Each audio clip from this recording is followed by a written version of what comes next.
Good morning guys. So, meron tayo ditong DCP or networking na PC or desktop.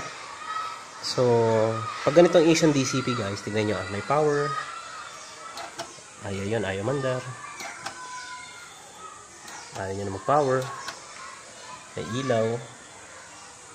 Discharge natin. Tuturo ko sa inyo ganitong issue.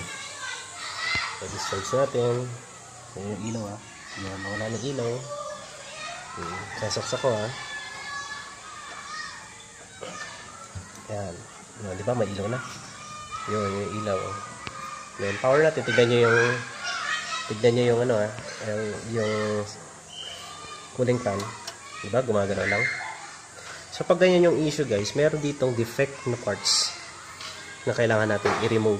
So, ganyan ayaw niya mag-power kasi may defect na part sa kanya, sa motherboard. Okay, so, ito yung ating DCP. Ito ay Shure. Ang product nito ay Shure. Share. Share. Ayan. So, galing sa DepEd yan. Share. Ayan. So, patayin natin. Share ko lang sa inyo guys So, ganito pag-ayos ng DCP. Kung kayo ay malayo, hindi ko po kayo masaservicean. So, meron tayo dito, video card po may problema dito Meron tayong 1 gig na video card dito, DDR3. 1 gig lang po ang binigay, ang baba. Ito ay 6 na PC po yan. Huwag nyo na po intindihan dito at dilinisin natin yan.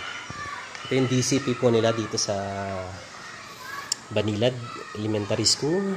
Yan. So, yan, nag-power na po tayo. And then, power button. Yan, andar. Umilaw. So, ganyan lang po kasimple guys. Nag-response. Diba? Umilaw na siya. Counting na po siya. So, hindi po magra-run pa rin yan kasi wala tayong video card.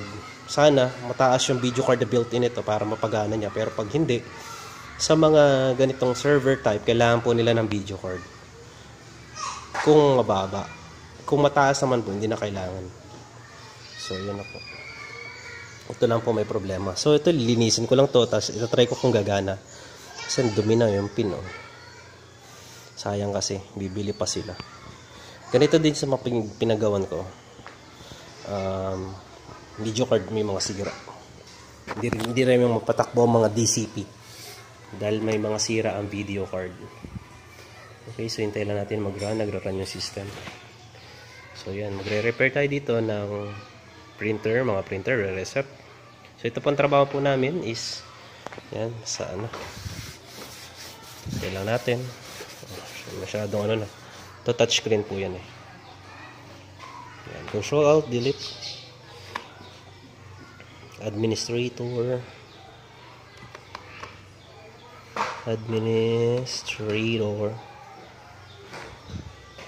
Sir, istorbehin ko lang kayo, sir.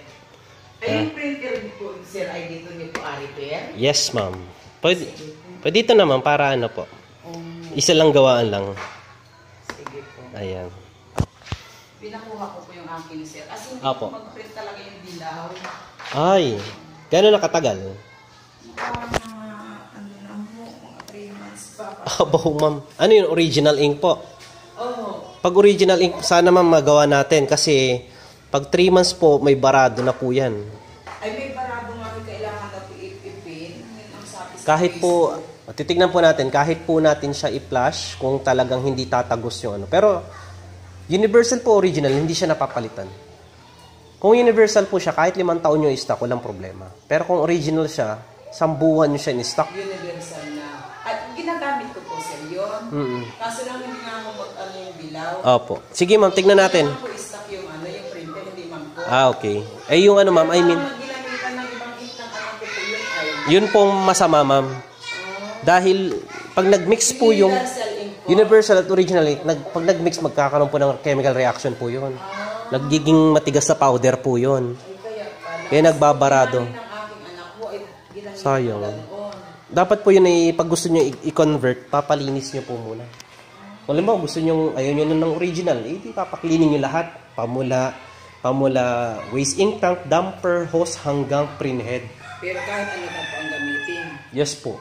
Kahit universal lang gamitin nyo. Pero kung magmi-mix po kayo, halimbawa, kaunti na po yung tira sir eh. Kahit kaunti po ang tira, basta't meron pa rin mixture na nangyari, wala pong nangyari. Dahil meron po yun sa hose, meron pang tira, meron pa sa hose, meron pa sa damper, at meron pa sa printhead. Dahil nandun po. Yes, buti kung na-i-flush nyo lahat ng ano yun. Pag ipa-flush nyo siya, yung lahat ng ink na nilagay ninyo, hanggang kalahati ubos dapat. Ganun po sana. Kaso hindi, counting flush lang naman yun ginawa. Akala ubos na yun, yung pa rin yung ink nun. Kaya masama po pag ano siya. Pero tignan natin ma'am, obserbahan natin kung wala pang nakakaano. Malay nyo, magawan pa ng paraan. Okay, so balik tayo. So, tignan natin yung video card. So, DX-diag tayo. Tanggalin ko muna itong silo na to. Punta tayo doon sa display. So, wala tayong mouse. Hindi talaga makakapag-run ito guys. 256 ang memory. Hindi niya kaya. Wala po siyang VRAM. Kaya hindi gagana. Yan, so, maglalagay tayo. So, ito yung nakita sa issue. Defect. Pero lilinisin natin to. Sana gumana to. Okay. So, thank you guys for watching. So, yun lang. At alam nyo na magiging resulta ito sa sunod. Kung linisin. Kung gagana o hindi, okay. Pag hindi gumana, di ba tayo gagawa? Replace. Pag gumana sa linis natin, edi ano. Ang nililinis dito, pambura or liha. Soft lang. Kasi yun, may mga dirt stain doon. No? Di ba? Gold pin. Okay. So, maraming salamat guys. Yan ang sa DCP. Sana mapanood nyo ito sa aking YouTube, and then please support and subscribe, like and share this video guys kung kayo ay nasa public or ICP teachers sa isang public schools. So pwede nyo na pong gawin yan sa mga ganito. Alright, so God bless and see you in my next video. Goodbye.